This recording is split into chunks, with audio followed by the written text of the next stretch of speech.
Hi all once again welcome back. Yes Nihal പസ്ഫിക്ക് എല്ലാവർക്കും സ്വാഗതം. നിങ്ങൾ ആദ്യമായി ചാനൽ കാണാൻ സബ്സ്ക്രൈബ് ചെയ്യാൻ മറക്കരുത്. നിങ്ങളുടെ ഫ്രണ്ട്സിലേക്ക് ഷെയർ കൊടുക്കുക. പ്രധാനപ്പെട്ട രണ്ട് കാര്യങ്ങൾ ഈ വീഡിയോ ഡിസ്കസ് ചെയ്യാൻ പോകുന്നത്. ഏറ്റവും പ്രധാന ആദ്യത്തെ കാര്യം, നിങ്ങളുടെ +2 പരീക്ഷ നിങ്ങൾ എഴുതി കംപ്ലീറ്റ് ആക്കി, അല്ലെങ്കിൽ ഇനി 1-2 എക്സാം മാത്രമേ ബാക്കിയുള്ളൂ.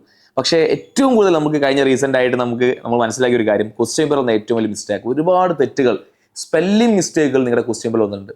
പല കുട്ടികളും പേഴ്സണലി എനിക്ക് മെസ്സേജ് ചോദിച്ചു, ക്വസ്റ്റ്യൻ മിസ്റ്റേക്ക് ഉണ്ടെങ്കിൽ ആ മാർക്ക് ഞങ്ങൾക്ക് കിട്ടുമോ എന്നുള്ള. സ്വാഭാവികമായിട്ട് ഒരു ക്വസ്റ്റ്യനിൽ മിസ്റ്റേക്ക് ഉണ്ടായി നിങ്ങൾക്ക് മാർക്ക് തരേണ്ടതല്ലേ? അപ്പോൾ നമുക്ക് ഈ ക്വസ്റ്റ്യനിൽ മിസ്റ്റേക്ക് ഉണ്ടായി കഴിഞ്ഞാൽ മാർക്ക് തരുമോ ഇല്ലേ എന്നാണ് നമ്മൾ ഡിസ്കസ് ചെയ്യാൻ വേണ്ടി പോകുന്നത്. ശരിക്കും നിങ്ങളുടെ ഈ വർഷത്തെ +2 എക്സാം കഴിഞ്ഞ സമയത്ത് ഏറ്റവും കൂടുതൽ മിസ്റ്റേക്ക് സംഭവിച്ച ക്വസ്റ്റ്യൻ പേപ്പറിൽ നിങ്ങളുടെ സയൻസ് വിഷയത്തിലുള്ള കെമിസ്ട്രിയിൽ വരുന്നുണ്ട്, അതുപോലെ തന്നെ ബയോളജി, പിന്നെ അതുപോലെ തന്നെ കൊമേഴ്സ് ഹ്യൂമാനിറ്റീസ് നോക്കുന്ന എക്കണോമിക്സിൽ മിസ്റ്റേക്ക് വന്നിട്ടുണ്ട്, മലയാളത്തിൽ മിസ്റ്റേക്ക് വന്നിട്ടുണ്ട്. പല മിസ്റ്റേക്കും വന്നത് മലയാളം തർജ്ജമ ചെയ്തല്ല മിസ്റ്റേക്കുകൾ വന്നത്.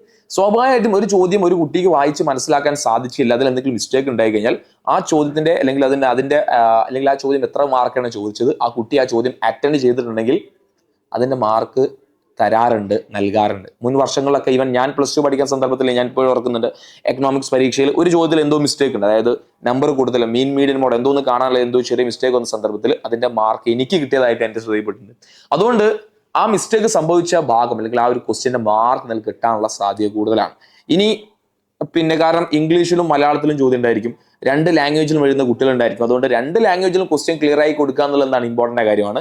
ഇനി അവിടെ ഒരു സംശയം പോലെ നിൽക്കുന്ന കാര്യം, ഇനി ഇംഗ്ലീഷ് എഴുതിയ കുട്ടികൾ മലയാളം എഴുതിയ കുട്ടികൾക്കാണോ മാർക്ക് കൊടുക്കുക അല്ലെങ്കിൽ ഇംഗ്ലീഷ് എഴുതിയ കുട്ടികൾക്കാണോ മാർക്ക് കൊടുക്കുക? കാരണം രണ്ടും ഇംഗ്ലീഷിൽ എഴുതിയ ചോദ്യത്തിന് വലിയ കുഴപ്പങ്ങളൊന്നുമില്ല, മലയാളത്തിലേക്കുള്ള ട്രാൻസ്ലേഷൻ മലയാളം ക്വസ്റ്റ്യൻസിനാണ് പ്രോബ്ലം ഉള്ളത്.